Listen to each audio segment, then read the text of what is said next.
I'm very grateful for the opportunity to contribute to this event, speaking on the role and effectiveness of faith-based organizations, particularly in relation to the development sector.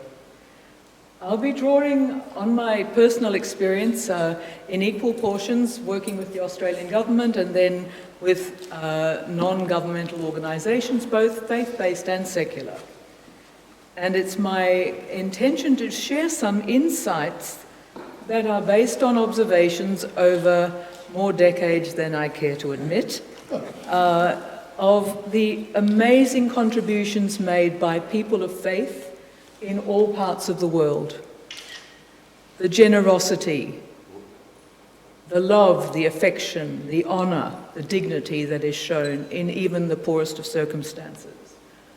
But also in a diplomatic career that has taken me to a number of parts of the world, the horrendous atrocities that have been carried out in the name of or with the complicity of religious organizations or faith communities. With the current commitment now that I bring to leverage that combined experience in more effective partnerships going forward, we have a wonderful opportunity, as Alex has said, with the Sustainable Development Goals, to ensure that the world does not again apply technocratic or financial solutions to what is fundamentally a human problem. On the role of faith-based organizations, perhaps first an observation, which to this audience perhaps would be a no-brainer. Religion is a fact in human society globally, reflecting humanity's efforts to explain the unknown and possibly even the unknowable, the organization of societies over millennia around principles of behavior, rights and responsibilities, notions of good and evil, and the search for meaning that Alex has referred to. The transcendental, something bigger than ourselves, that provides the source of love, hope, courage, comfort, guidance, knowledge of access to mercy and forgiveness. So to those who announced some decades ago that God is dead and that we are now living in a post-religious age, I would ask whether it takes more or less faith to be an atheist, and whether the challenges facing those who believe in nothing are perhaps even greater than the challenges facing those of us who believe that there is something bigger going on. Religious traditions and faith communities are evident and active in all parts of the world, with participation shaping our sense of identity and ranging from the nominal, for many, to the ascetic, from faith privately held to preaching and proselytism by the evangelists, using a small e, because there are evangelists in all faiths. And of course, in recent times, sadly reflecting experience of past centuries, with forms of extremism leading to violence. In recent centuries, our confidence in the inevitability of progress as a result of human ingenuity has dulled our interest in the transcendent. It has allowed us a certain laziness in pursuing improved understanding of spiritual things, leaving in place ancient narratives that are either dismissed in the modern age as irrelevant or inappropriate, or used wrongly to justify action that is inconsistent with the higher plane to which we aspire as sapient beings, seeking the best for one another and for our tiny planetary home. Despite our current century's version of modernity, a recent study by the Pew Research Center in the United States points to continuing high levels of adherence around the world to religious belief and tradition, with some religions growing, others losing ground, new narratives emerging. Until very recently, with the welcome statements by Christian and Islamic leaders, religious communities and faith-based organizations are slowly recovering their voice. With the majority of human beings adhering to some form of religious belief or practice, faith-based or faith-inspired action is hugely important, and my near 14 years working with World Vision International have provided access to see faith-based or faith-inspired activity in development and humanitarian affairs. Increasingly, our presumptions that what we do would be understood have been proven to be unfounded, and we have had to invest more and more in research to document what it is we do and to measure the degree to which it actually makes a difference. It was once asked of us whether World Vision was simply Oxfam with hymns. But the question had a powerful impact because it told us that we were not ourselves articulating what it is about what we believe that we think will make a difference. According to UNESCO, international human rights law plays an important role in setting standards for the freedom of religion and belief, especially for the protection and promotion of the identity of religious minorities. It is intended to provide a normative framework for developing context-sensitive options to manage religious conflict and establish democratic institutions in multi-religious societies. If believing is something that is so much a part of human existence, embodied in international law with the rights to freedom from persecution, harassment, discrimination, and the promotion of religious tolerance and understanding, why are we witnessing such lack of progress? Why do we feel ourselves to be on the edge of a chasm? What can we do? I have 5 ideas which are part of the response to what the role and function of faith-based organisations might be.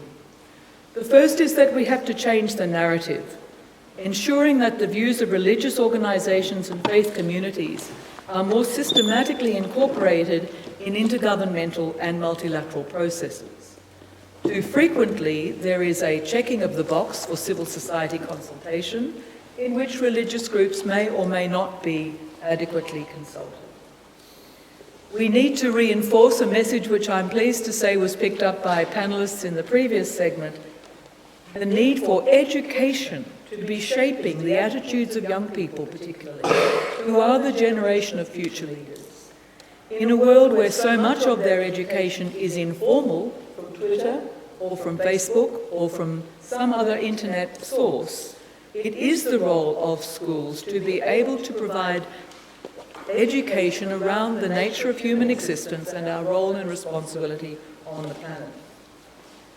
My second is that in terms of working with UN and secular partners, I would like there to be a much more systematic approach to the recognition of the legitimacy of a voice from religious leaders in processes that have to do with the Sustainable Development Goals and, as we'll hear shortly, in humanitarian affairs. We need to work together more to break down 40 years of separation of church and state, with government instrumentalities almost obliged to shut down conversation about spiritual issues, rather than respecting that that is who we are and it's what we bring to the table. So efforts between us to promote mutual understanding through faith literacy programs, for example, and recognition of the relevance of existing accountability commitments, of which there are many. The IFRC NGO Code of Conduct, the statements of commitment by Christian and Islamic and other faith leaders, particularly I'm referring to the UNHCR-led Welcoming Stranger process, but also the need for us to be open and transparent about where boundaries are passed, where behaviours are inappropriate, and where we need ourselves to improve our game. My fourth point is that as faith-based organisations, I believe we need to be more effective advocates. Who else should press for political and economic and other regimes that put people and planet at the centre, ahead of profit, so that the rhetoric of leaving no one behind becomes reality in decision-making about the reallocation and then the allocation of resources in fit-for-purpose enterprise?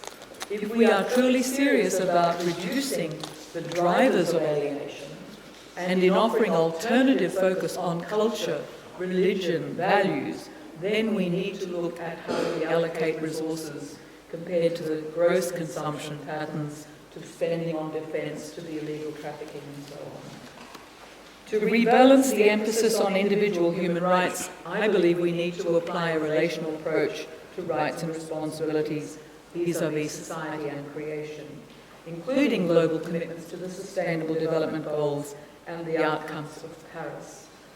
Our human rights mechanisms have sadly been captured by individualist tendencies, where it seems to be a generational issue around what I want now, and what I want more of.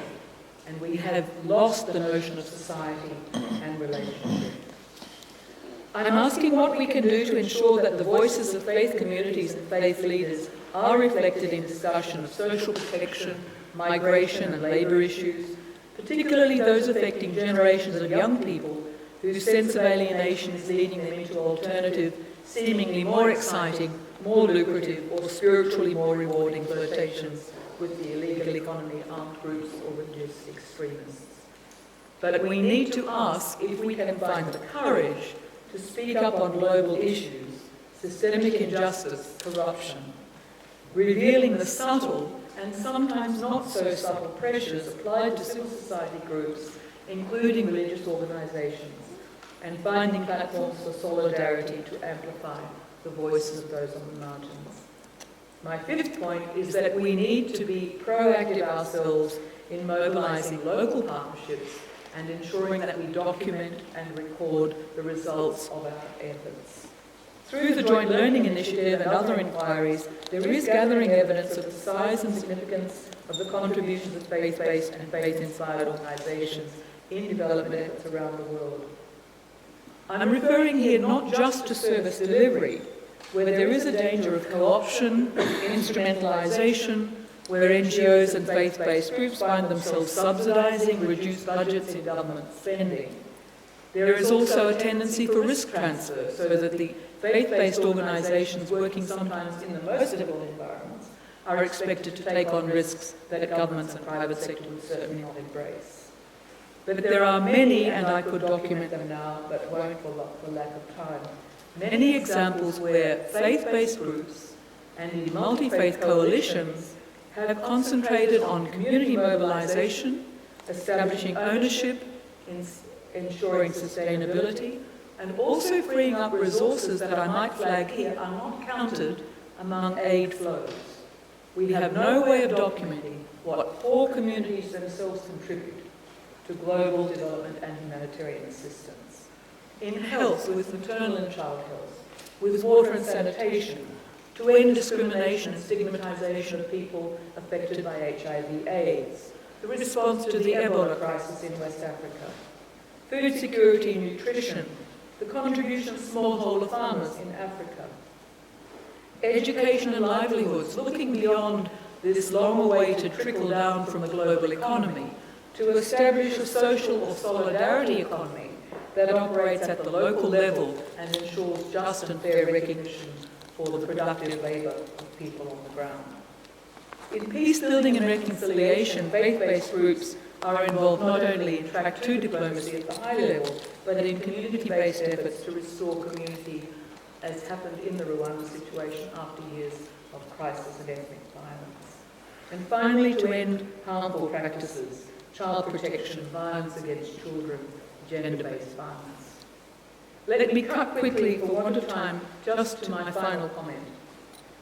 Yes, faith-based organisations have an enormous role to play, and there is ample evidence across faith lines of the contribution that we make. But there is a downside. Let us not pretend that there is not work to be done among us on our own understanding of faith literacy, of our understanding of other faiths.